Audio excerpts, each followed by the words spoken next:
So it is Friday the 13th, and I am continuing the proud tradition of doing a breakdown of Friday the 13th movies on Friday the 13th, but only the Friday the 13th movies that aren't allowed to even legally say Friday the 13th in the title. And that's why we're the #1 channel on YouTube for the 38 to 42-year-old dudes named Doug demographic. Where my Dougies at? When last we saw Jason, he was a bloated, blistered, small-masked little freak who gets pulled down into hell where Freddy Krueger is waiting for him. It was an awesome way to end just a shit movie, and audiences were so excited to finally see Freddy and Jason do battle. And like every other film in this franchise, just forget what happened before. It doesn't matter. Nothing matters. So Jason X, does anyone call it Jason 10? Like, no one calls it Jason 10, right?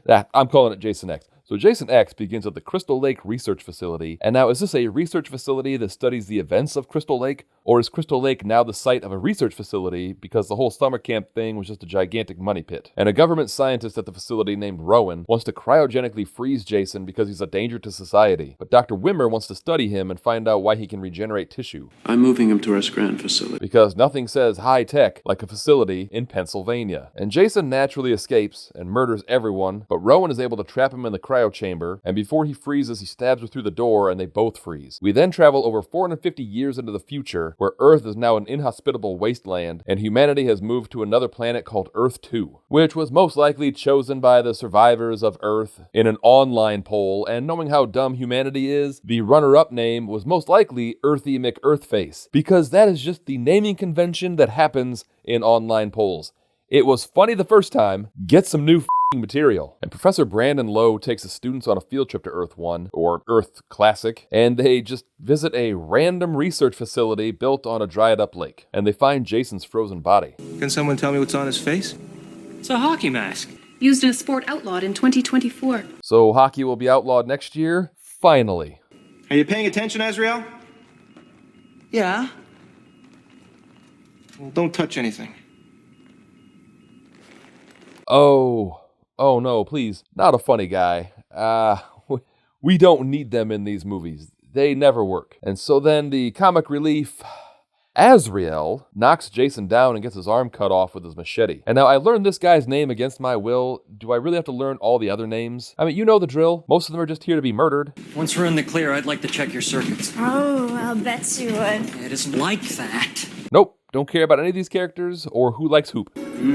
Smart and sexy. I don't care who's sleeping with Hoop. Janessa, I need a full scan. Glycerol levels, cerebral perfusion, the whole works. Janessa? Ugh, okay. So since this movie is set in the future, then every name is just two names combined? Got it. Stay still, or you'll end up getting an elbow where your wrist should be.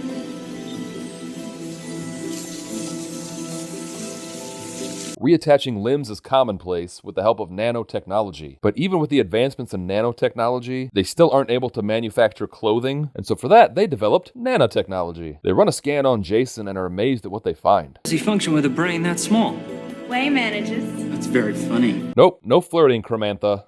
I bet he's hung like a mammoth. Well, for Rebecca, he's not. It's actually really smushed. It kind of looks like a bumper from a bumper pool table. Also, what are you basing your assumption about his dick size on? I'm guessing you've used that phrase like 8 times today already. You horned up freak. Just do your job. They manage to bring Rowan back to life, and they tell her that it's the year 2455. And at first she's probably sad that her family and friends are all dead, but then she'll realize that literally none of them came looking for her, and now she's glad that they're dead. So boom. Fast track the grieving process. You usually need some kind of pet cemetery for that kind of breakthrough.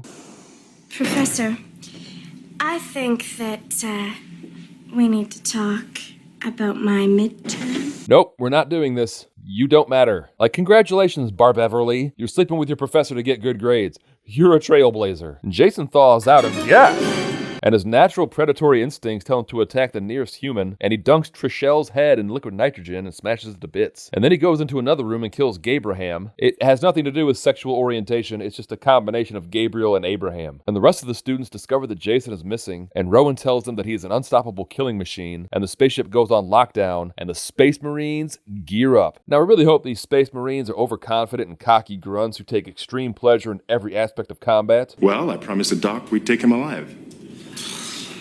So, after you blow him all to hell, put one in his leg so we can say we tried.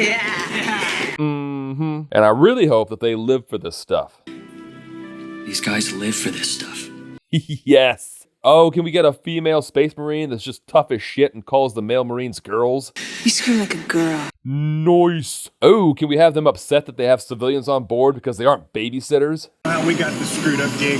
Yeah, well, I didn't join the corps to become a friggin' babysitter. Check. Oh, and do they know the exact amount of trauma they can suffer before they die? It's gonna take more than a poke in the ribs to put down this old dog. Yeah, that ought to do it. That one is like really only specific to this one particular space marine, but everything else is business as usual. Sarge, we found Condor. What's his condition? He's screwed. That is your colleague. I know you're a tough as nails space marine, but if you want to stand apart from the crowd, you need to show a little bit of humanity. Now, I know it's not your fault. The screenwriter watched Aliens, but forgot that those space marines actually gave a shit about their teammates. It's not your fault you were written for a shit movie.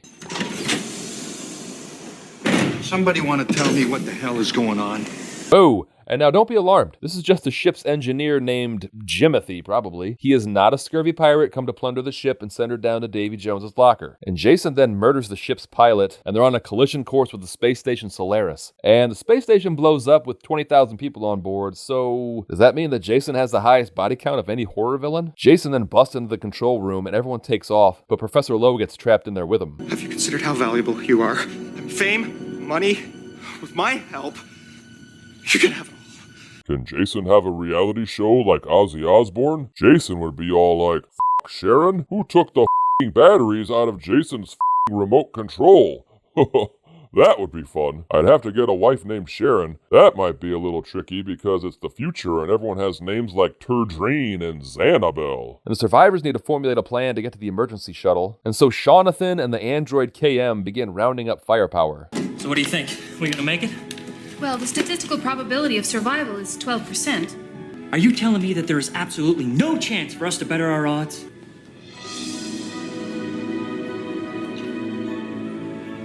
Statistical probability of survival just went up to 53%. Wanna go for 100?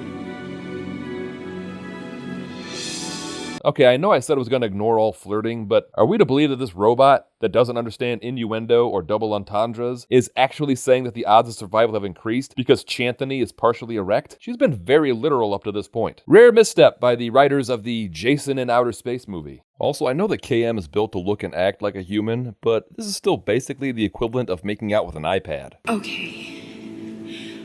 We're gonna get you out of here. Oh, look who actually doesn't know how many knife wounds it takes to kill him. And you call yourself a grizzled space marine. Jason kills Kenjamin and the shuttle explodes, and Jason has Rowan, Furthaniel, and Assandra cornered. Now, Jason was impulsive and murdered the guy who said he'd make Jason a star. Do any of you have connections in Hollywood? Hey, Slappy! Got a little something for you. Is your penis fully erect right now? Jason doesn't want to break into show business that badly.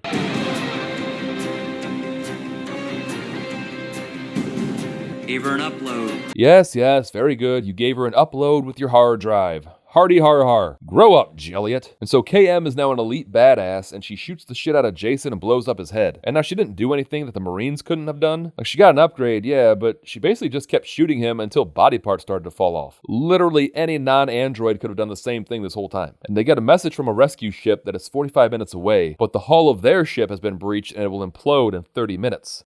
ETA, 45 minutes.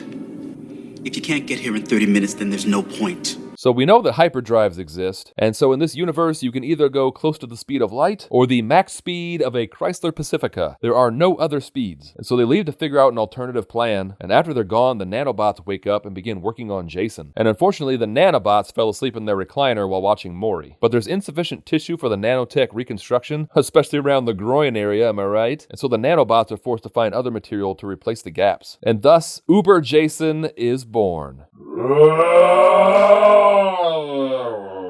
Hello, I feel good. My name's Jason and I'm bit embarrassed. Oh, hey guys, Steam understood? Gotta do math? Jason got an upgrade. And the rescue ship shows up, but they can't get the outer door to open, and so KM creates a virtual simulation of Camp Crystal Lake to distract Jason. Now, Jason is an evil murdering psychopath, but is it cool to play a trick on him like this? I mean, given how small his brain has been confirmed to be, and so they program some co-eds for Jason to play with. A beer? Or do you want to smoke some pot? Or we can have premarital sex. Premarital sex? Is that the big meat-eating dinosaur from Jurassic Park? Oh, Jason. Good God, man. So Jason murders the counselors and breaks out of the simulation. And Rowan and Billiam finally make it onto the rescue ship just as their ship blows up. And Jason gets blown towards the rescue vessel, and at the last second, it's intercepted by Fronald, and they both burn up upon re-entry to Earth 2. And so that was Jason X. Jason in Space, another movie that makes it seem like anyone can make a movie. Like seriously, it doesn't seem that hard.